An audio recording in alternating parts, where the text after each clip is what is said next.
welcome back to the show. So excited today. I have not only one great guest, but two great guests. So I'm excited to have this conversation. I know it's going to be interesting and a good time. So I'm going to start with Evan. Please tell us who you are and what you do in the events industry. So hi, I'm Evan Babins. This is my fourth time on Beyond the BEO, one per season so far, I think. I haven't missed one yet. I am an event producer in Toronto, and I work for one of the country's largest financial services organizations. Amazing. And Rich, please tell us who you are and what you do in the events industry. Awesome. So, it's Rich Rodrigues. I am the Director of Strategy and Growth for Pinnacle. We are an experiential agency in the States, and we have capabilities abroad. But yeah, we kind of got our start as a gaming company on the West Coast and have expanded across the country. So it's a pretty cool gig. And thank you for allowing somebody else to be on the show, Evan. Yeah, you're welcome. I do have to vet the guests that come on the show. It's part of my contract. Look, many great guests have been because of Evan Babins, and funny enough, that's kind of what we're talking about, right? Is the connections to the events industry. So I know for myself, starting, I've been in the industry now 15 years. I'd say kind of prior to COVID, I, knew the associations, would go to like the odd association event, knew vendors that I would work with, and then like launching the podcast really opened up the network that I have because it gave me a reason to talk to people beyond like, oh, I need this hotel in this city on this date kind of thing, right?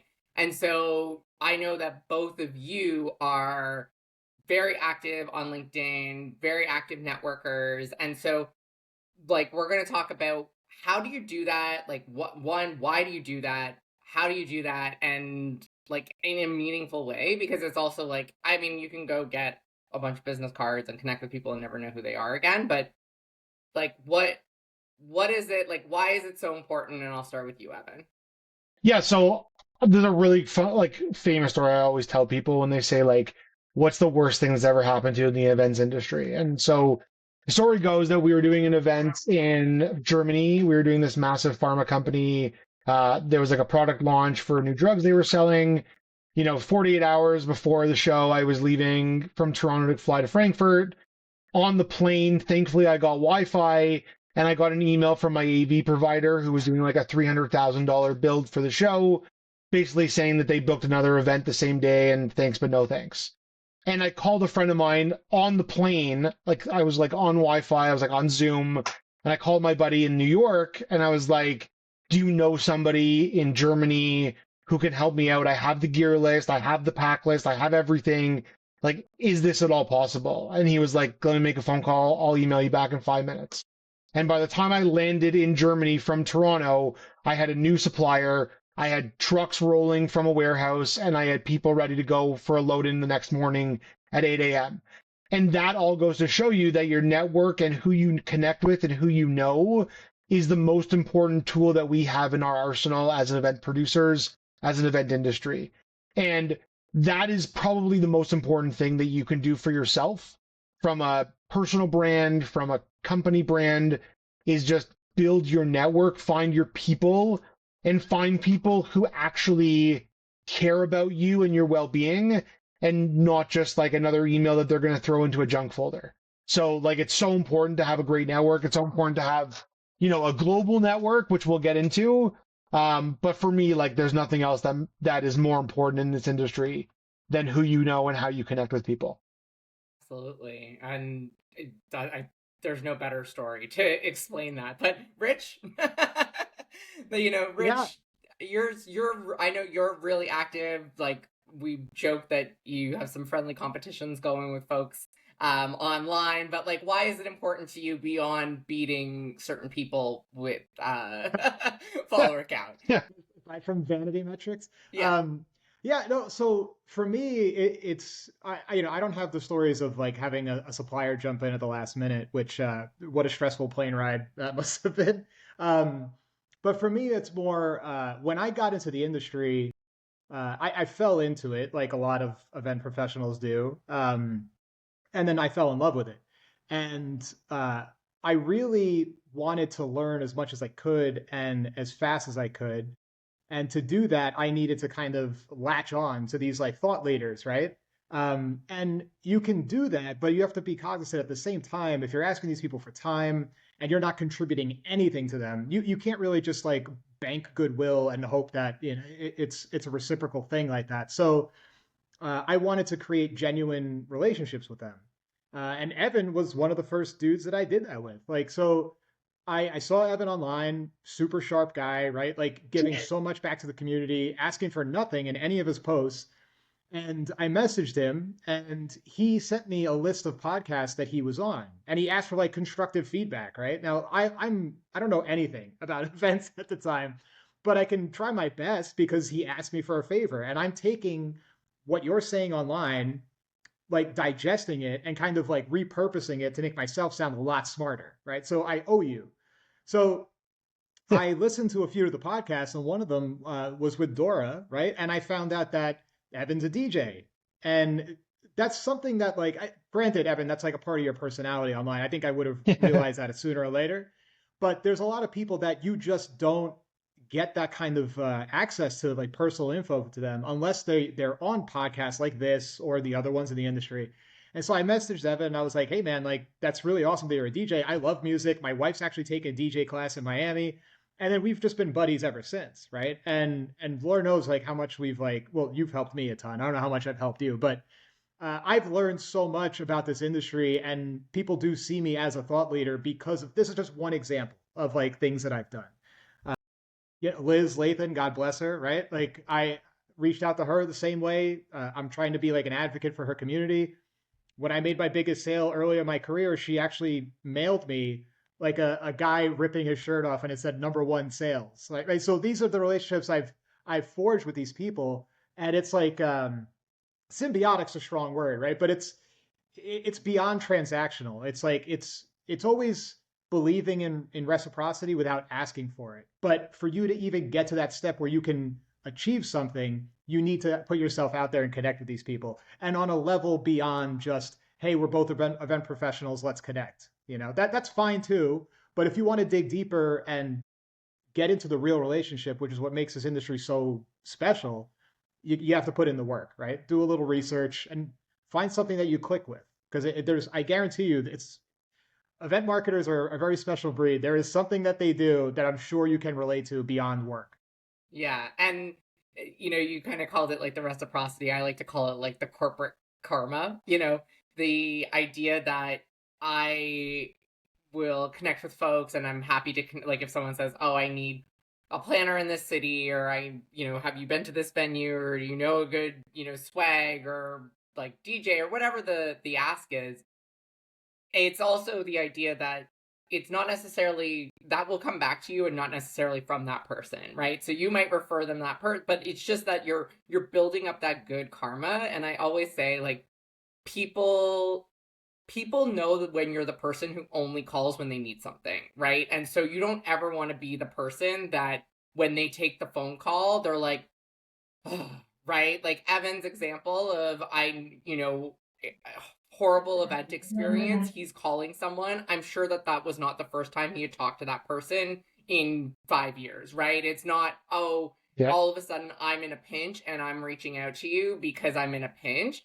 It's because I have all this time and goodwill built up with you and within the industry to say, hey, like, people will take my phone call because they know that I would do the same for them. They know that I am would do the same for them, but also would am not only ever calling just for the favor, right?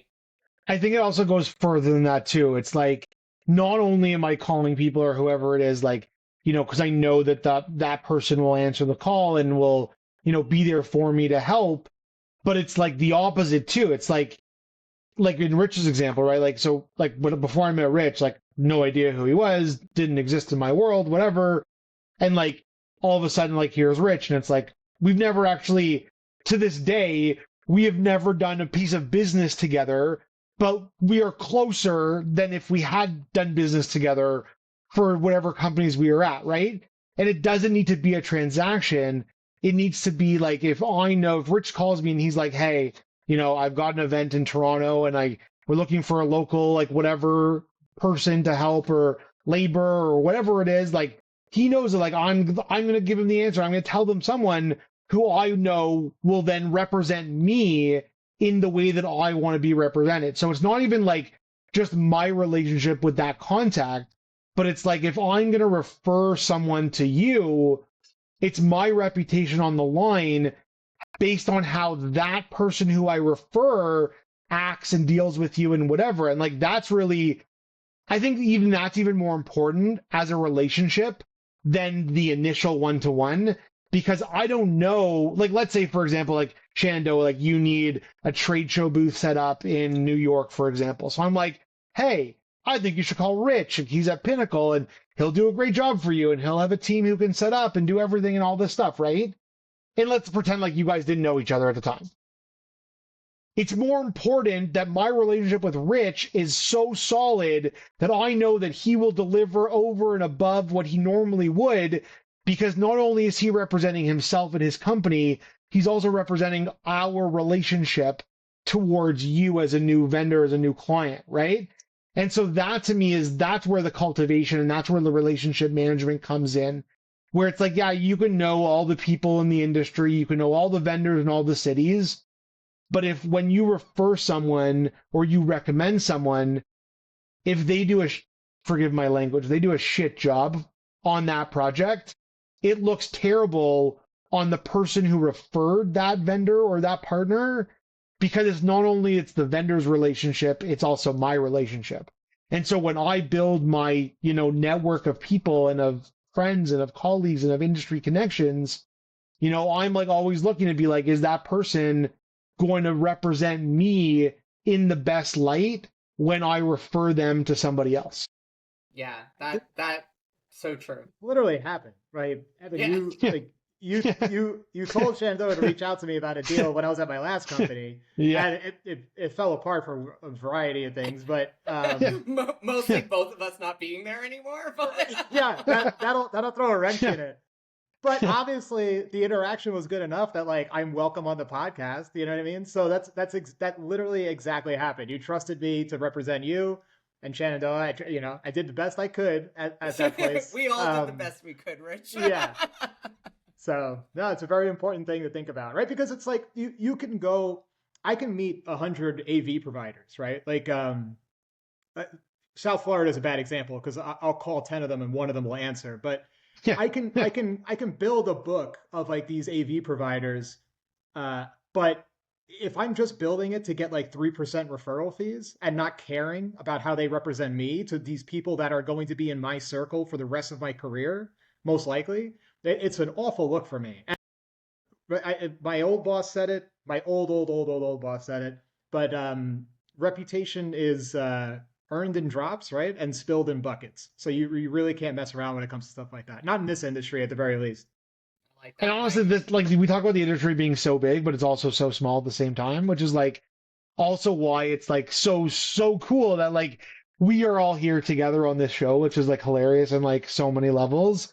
But like, in no other industry would like two people from Toronto and one person from Florida via New York ever be on a podcast together unless there was this like communal and community aspect. Like, you look at, and I can't say this from like firsthand experience, obviously, but I can imagine that in like the accounting industry or like the medical industry, I don't know how many people from Toronto are chatting and are friends with people in Florida or in Portugal or in Denver. Like, I don't know if other industries have the same community aspect and network aspect that the events industry has, that you can literally be anywhere in the world and be just as connected to somebody on the opposite side of the earth as you are if someone lives on the next street over from you in your city.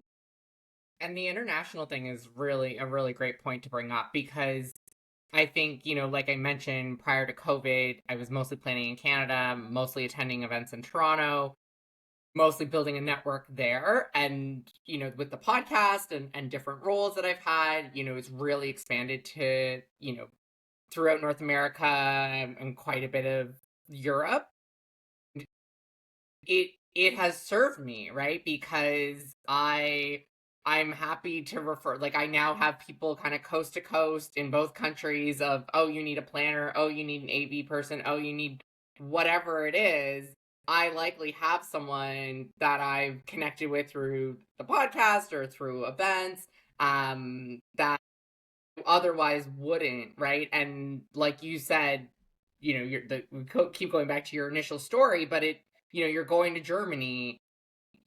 How often are we as planners planning in cities we've never been in? Like, I did a post recently about, I've planned in, like, I don't know, I've been to a dozen states, but I've planned in a dozen more. And there have been times that I've messaged people to say, hey, what is a good, like, private dining restaurant in this city? Or what would you recommend if I want to take some executives to do something different, right?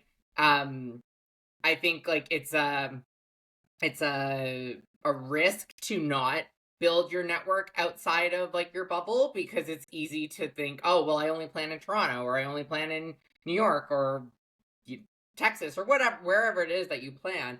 It's easy to kind of fall into that, oh, well, I don't really need to know people outside of it. And it's like, yeah, that's what you're doing in this role until you change roles, or your company acquires somebody, or your scope changes, or whatever happens, that all of a sudden you're like, oh, I mean, I guess I can call the DMC, and some of them are great and some of them are not great, right? And so, but I know that, like, in a half an hour, I could have an answer to, like, most major US city questions, Canada, and, like, a lot of the UK and Europe, right? So I think that's Rich's like one of Rich's superpowers too, is like you've spent so much time, not only like you've done so many events in so many different places, like you're always at the airport, you're always flying all over the country and even the world.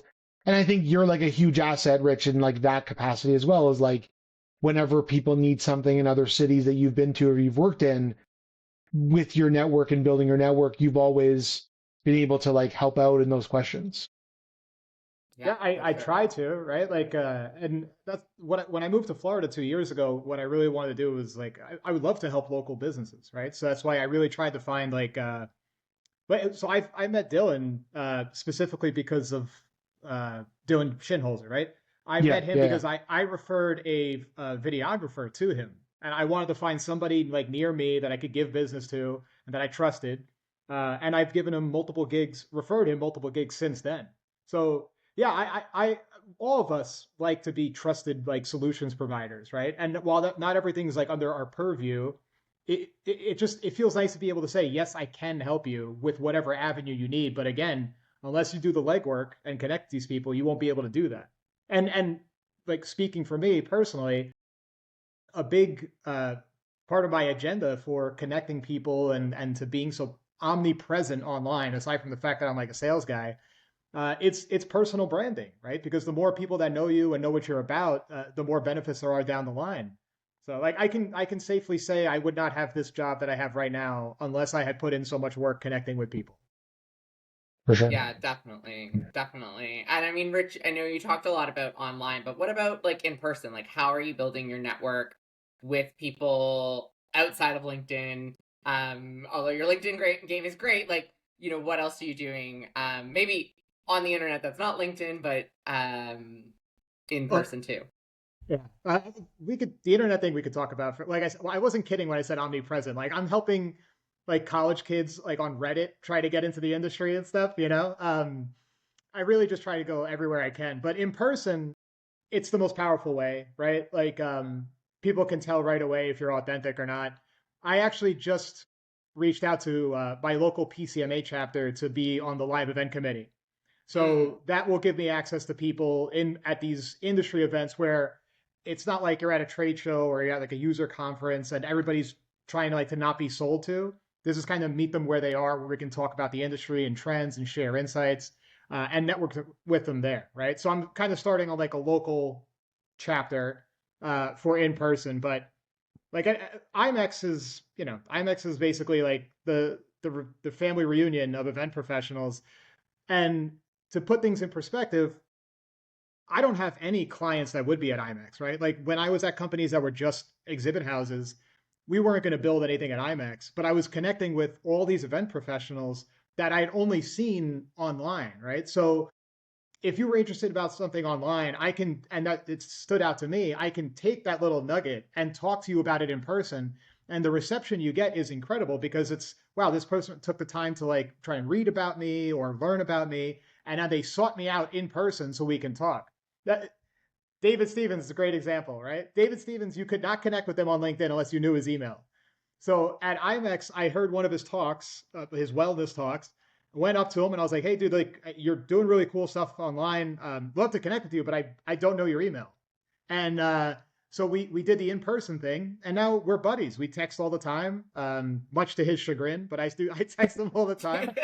I have some But pretty funny conversations with him on Instagram as well. So. Yeah, you know, like, some people you literally just you cannot reach on the internet. It's and good for them, right? I'm a sales guy. I know how hard it is like to get in touch with some people, but meeting them in person kind of you get rid of a lot of that noise online, and it's just person to person, which at the end of the day, like every event, that's what it's about, right? So so yeah. Often, Rich, are you ending up in LinkedIn jail? Because I've only done it twice in the last 3 months.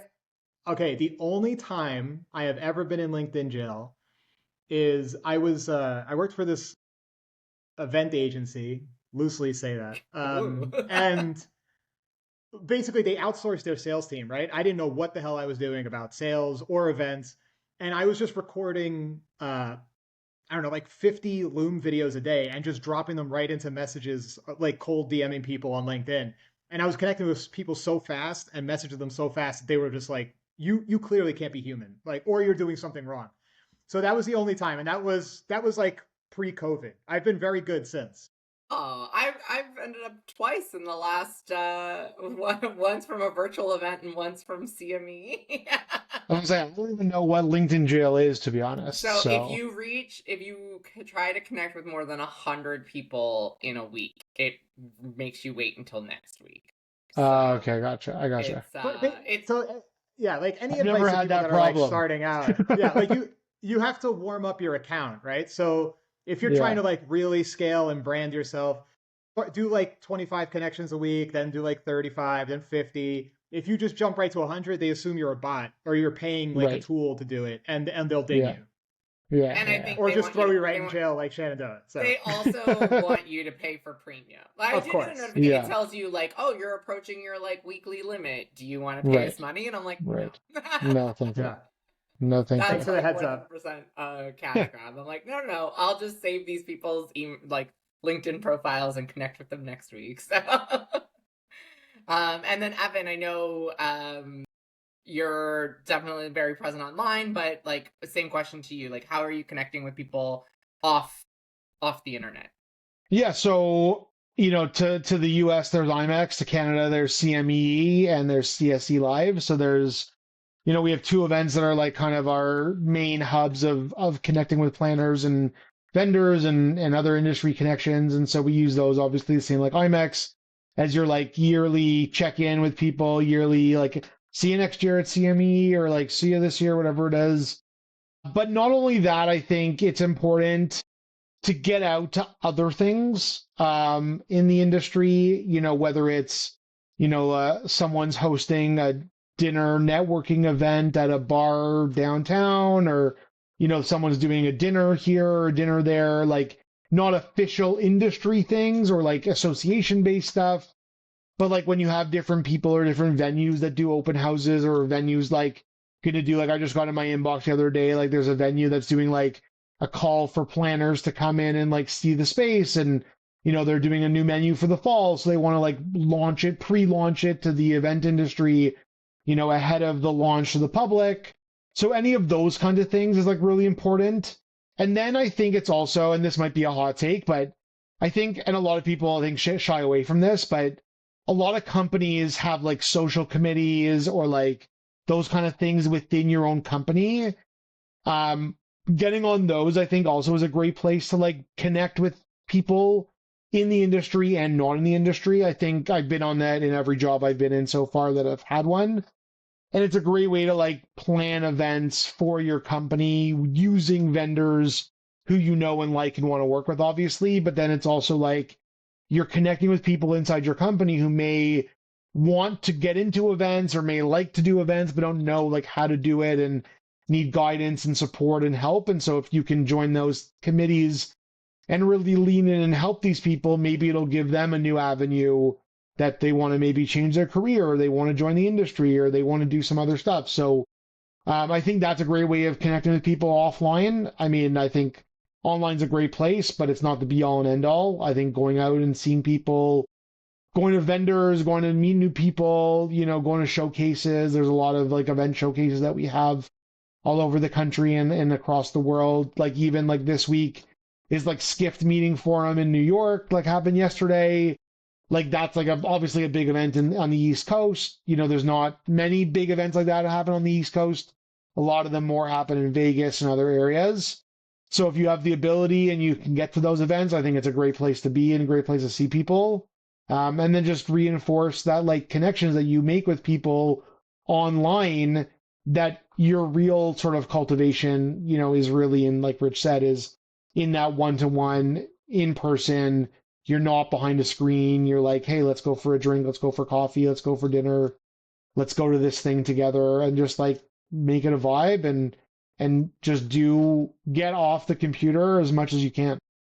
Yeah, I mean, so many things that you said there just reminded me, like, I worked in a large insurance company in the past, and the, like, social committees and certain, like, event-related committees were especially great for, like, newer folks to the industry who might be working at the company and want to break into events, or want to break into the marketing team. It was a great way to get visibility onto the marketing team. Or if you're, a new grad who's working at a large company and maybe you're not joining the committee, but I know that like when we would host internal events, we would say, hey, we need help running this barbecue because our whole team can't manage it. And so I know that our team hired from folks that would kind of volunteer into those roles because it helps you it just helps you get visibility. And also if you're in a really large company, you want to have more visibility across the organization. And if you're in